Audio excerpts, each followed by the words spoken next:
दादाशां शरणं मम दादाशां शरणं मम दादाशां शरणं मम हरे कृष्ण हरे राम दादाशां हरे कृष्ण हरे राम दादाशां हरे कृष्ण हरे ना हम ना हम, तू हो, तू हो। हे भगवान, तुम ही सब कुछ हो। मेरे प्यारे भाई और बहनों, आप सबको मेरा हार्दिक प्रणाम। कल हम जिस सूत्र पर चर्चा कर रहे थे उसके शब्द इस प्रकार हैं। भले से करे सब कोई भलाई, तो जब न कौन करे बुरे से भलाई। कल मैंने आपसे कहा था कि जब कोई हमारे साथ बुरा करता है और हम उसके साथ भलाई करते हैं तो बुराई वहीं समाप्त हो जाती है। बुराई को समाप्त करने का यही तरीका है। कोई हमारे साथ बुरा करे तो हम उसके साथ भलाई करें, और वैसे भी दूसरे की भलाई करने से बहुत आनंद मिलता है। यदि आप किसी की सेवा करेंगे without any thought of reward, without getting anything in return, हम कई बार दूसरों की भलाई इस विचार से करते हैं कि वह भी हमसे भलाई करेगा। उससे भलाई करना नहीं कहेंगे, वह तो सौदा करना होगा। हम जब सौदा करते हैं तो हम पैसे देते हैं और बदले में कोई चीज खरीदते हैं। इसलिए बदले में कुछ पाने की इच्छा न रखें, बस भलाई करते रहें, करते रहें। भले से करे सब कोई भलाई, तो जब न कौन करे बुरे से भलाई। मेरे प्रियजनों, एक डाकू था, वह बहुत बीमार पड़ गया। डॉक्टर्स ने कहा इसके बचने की कोई आशा नहीं है, पर फिर भी इसे अस्पताल में भर्ती कर दो। डाकू को अस्पताल में भर्ती किया गया। वहां एक नर्स उसकी देखभाल करने लगी। आमतौर पर नर्सेस को 8 घंटे काम करना पड़ता है। उनकी शिफ्ट्स होती हैं। हर 8 घंटे बाद नर्स की शिफ्ट बदलती है, पर यह नर्स कहती है दूसरी शिफ्ट में भले ही दूसरी नर्स आए, पर इस मरीज की सेवा सारा समय मैं ही करूंगी। 24 घंटे मैं इसकी सेवा करूंगी। डाकू, जिसके बचने की कोई आशा नहीं थी, नर्स की सेवा करने के कारण उसकी सेहत सुधरने लगी। वह डाकू जब नर्स को देखता था तो उस नर्स की सूरत जानी पहचानी लगती थी। उसे लगता था कि उसने नर्स को कहीं देखा है, पर उसे याद ही नहीं आता था कि उसने नर्स को कहाँ देखा है। वह डाकू था। आए दिन वह रात के समय लोगों के घर में डाके डालता था, लोगों की हत्या करता था। इसलिए डाकू नर्स से पूछता, तुम्हारी सूरत मुझे जानी पहचानी सी लगती है, मैंने तुम्हें कहीं देखा है, पर याद नहीं आ रहा कि मैंने तुम्हें कहाँ देखा है। लेकिन नर्स हमेशा उसकी बात टाल देती थी। आखिर डाकू एक दिन बिल्कुल ठीक हो गया। वह एकदम तंदुरुस्त हो गया। डॉक्टर ने कहा अब इसे यहाँ रहने की कोई ज़रूरत नहीं है, इसे अस्पताल से डिस्चार्ज कर दो। तभी डाकू ने नर्स से कहा, आज तो तुम्हें बताना ही होगा कि मैंने तुम्हें पहले कहाँ देखा है। यदि तुमने मुझे नहीं बताया तो मैं इस अस्पताल की 20वीं मंजिल से कूदकर अपनी जान दे दूंगा। डाकू की बात सुनकर नर्स बेचारी घबरा गई। उसने सोचा यह एक डाकू है और कुछ भी कर सकता है। डाकू धमकी नहीं देते, वे तो कुछ भी कर देते हैं। इसलिए नर्स उसे सच्चाई बताती है। वह कहती है एक दिन तुम हमारे घर घुस आए और मेरे पति की हत्या की थी। और हमारे घर का सामान चोरी करके चले गए थे। नर्स की बात सुनकर डाकू चकित रह गया। वह सोचने लगा, मैंने इसके पति की हत्या की, मैं इसके घर का सारा सामान लेकर चला गया और उसने मेरी इतनी सेवा की। यह सोचकर उसे रोना आ गया। वैसे डाकू कभी रोते नहीं हैं, पर नर्स की बात सुनकर उस डाकू को रोना आ गया। तब डाकू ने पूछा, पर तुम मेरी सेवा कैसे कर पाई? मैं जिस हालत में अस्पताल आया था, उस हाल में यदि तुम मेरी सेवा नहीं करती तो मैं मर गया होता। इसमें तुम्हारा कोई दोष न होता, क्योंकि मेरी हालत ही मरने जैसी थी। पर तुमने मेरी सेवा करके मुझे मौत के मुंह में जाने से बचा लिया। तुमने ऐसा क्यों किया? इस पर नर्स ने कहा, मेरे गुरु ने मुझे शिक्षा दी है कि यदि कोई तुम्हारे साथ बुरा करता है तो बदले में तुम जाकर उसकी सेवा करो। तुम्हारे आने से मुझे ऐसा करने का अवसर मिल गया, इसलिए मैंने शिफ्ट का भी लाभ नहीं उठाया। मैंने सोचा 24 घंटे मैं यहाँ रहकर तुम्हारी सेवा करूं। नर्स की बात सुनकर डाकू उसके चरणों में गिर पड़ा और बोला, तुम मुझे अपने गुरु के पास ले चलो, मैं उनके दर्शन करना चाहता हूं। उस दिन से डाकू के जीवन में परिवर्तन आ गया। डाकू एक नेक इंसान बन गया। इस तरह बुराई मिट गई। भले से करे सब कोई भलाई, तुझ बिना कौन करे बुरे से भलाई। मेरे प्रभु, तुम्हारे बिना, तुम्हारे संतों के बिना, तुम्हारे भक्तों के बिना, तुम्हारे दरवेशों के बिना, तुम्हारे फकीरों के बिना और कौन है जो बुरों के साथ भलाई करे। संतों की जग में ये ही निशानी, अच्छे वचन और मीठी वाणी।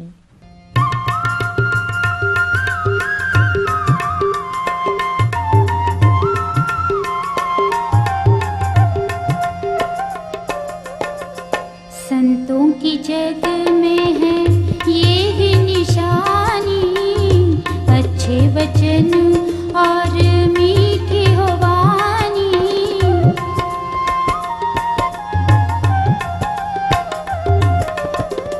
संतों की जग में है ये ही निशानी, अच्छे वचन और मीठी हो वाणी। क्रोध खुद काया में दफन कर ले, क्रोध खुद काया में दफन कर ले रे। रोज थोड़ा थोड़ा प्रभु का भजन कर ले, रोज थोड़ा थोड़ा प्रभु का भजन कर ले। सुबह शाम हरि सुमिरन कर ले, मुक्ति का प्यारे तू जतन कर ले रे। रोज थोड़ा थोड़ा प्रभु का भजन कर ले, रोज थोड़ा थोड़ा प्रभु का भजन कर ले, रोज थोड़ा थोड़ा प्रभु का भजन कर ले। मेरे प्यारे भाइयों और बहनों, जब मैं कॉलेज में पढ़ता था, उन दिनों एक प्रसिद्ध लेखक था जिसका नाम विक्टर ह्यूगो था। उसने एक पुस्तक लिखी जिसका शीर्षक है ले मिज़राब्ले। इस पुस्तक का अनुवाद कई भाषाओं में किया गया है। इस पुस्तक में कई सुंदर बातें बताई गई हैं। उनमें से एक मैं आपको बता रहा हूं। एक कैदी था, वह चोर, लुटेरा और खूनी था, इसलिए उसे उम्र कैद की सजा दी गई। वह पूरे 19 वर्ष जेल में रहा। उस कैदी का नाम था जीन वॉलजीन। 19 वर्ष बाद उसे जेल से रिहा किया जाता है। वे जेल से निकलकर शहर में आता है लोग उसे देखकर घबरा जाते हैं। वे सोचते हैं यह जेल से रिहा हो गया है, पता नहीं अब क्या होगा, पता नहीं अब यह किसी मारने वाला है, पता नहीं किसे लूटने वाला है। लोग उसे गली में आता देखकर अपने घर का दरवाजा बंद कर देते थे। उस बेचारे को एक रोटी का टुकड़ा देने वाला कोई नहीं था। कोई उसे अपने पास रात गुजराने की जगह नहीं देता। शहर में एक चर्च था। उसका पादरी देखता है कि जीन वालजीन को पूछने वाला कोई नहीं है। बेचारा सड़कों पर मारा मारा फिर रहा है।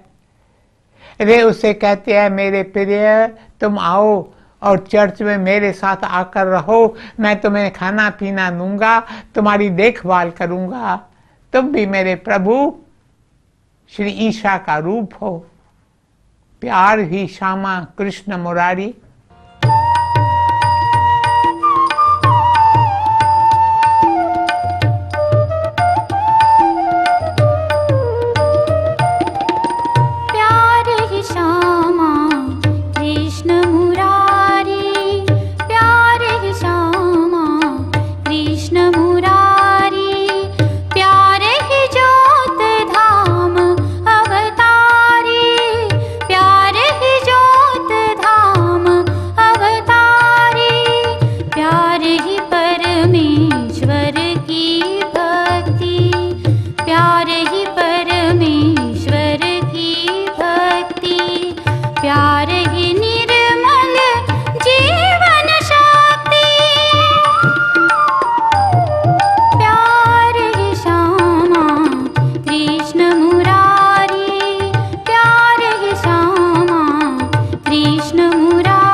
मेरे प्यारे भाई और बहनों, तब जीन वालजीन जो एक चोर था, लुटेरा था, खूनी था, चर्च में रहने लगता है। पादरी बहुत प्रेम से उसकी देखभाल करते हैं। एक रात को जीन वालजीन को नींद नहीं आती। वह बिस्तर से उठकर चर्च में चक्कर लगाता है। तभी उसकी आंख एक अलमारी पर पड़ जाती है। अलमारी पर ताला नहीं लगा था। अलमारी में कई चांदी के बर्तन रखे थे। चांदी के बर्तन देखकर उसके मन में चोरी करने की भावना उठती है। एक एक इंसान की अपनी प्रकृति होती है, वैसे भी वह चोर था। चोरी उसके नस नस में भरी थी। उसने सोचा, ऐसा अवसर मुझे फिर कब मिलेगा। वह एक बोरा लेता है, उसमें सारे चांदी के बर्तन डालकर उन्हें अपनी पीठ पर उठाकर चल पड़ता है। वह एक बार भी नहीं सोचता कि पादरी ने उसे चर्च में पनाह दी, उसकी इतनी देखभाल की। मेरे प्यारे भाइयों और बहनों, अपनी पीठ पर बोरा लिए वह चर्च से बाहर निकलकर पैदल चला जा रहा था। पास ही एक पुलिस चौकी थी, जहां एक इंस्पेक्टर बैठा था। उसने जीन वालजीन को जाते हुए देख लिया। इंस्पेक्टर ने सोचा, यह तो जीन वालजीन है, जिसे कुछ ही दिन पहले जेल से रिहा किया गया है। यह अपनी पीठ पर क्या ले जा रहा है।